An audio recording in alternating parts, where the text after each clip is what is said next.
कर्मयोग और दूसरा ज्ञान योग। समझना बहुत मुश्किल है दोनों का। मेरा ये मानना है कि ज्ञान के बिना तो कुछ भी संभव नहीं।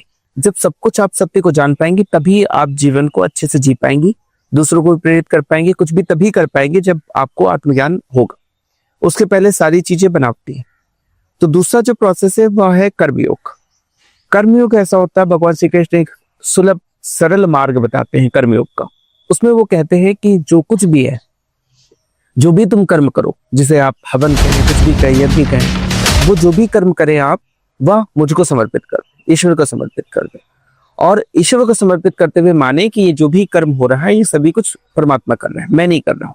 वही जो गाना है, मेरा आपकी कृपा से सब काम हो रहा है, करते हो तुम कन्हैया मेरा नाम हो रहा है। तो आपको सिर्फ कर्म करना है। यही अर्जुन को वो कह रहे हैं कि तीर तुम चलाओ, ये मानते हुए कि मेरे लिए तुम तीर चला रहे हो, मेरे लिए तुम किसी की हत्या कर रहे हो या किसी को मार रहे हो, किसी पाप का नाश कर रहे हो, जो भी नाश कर रहे हो, जो भी कर रहे हो वो मेरी विधि कर रहे हो।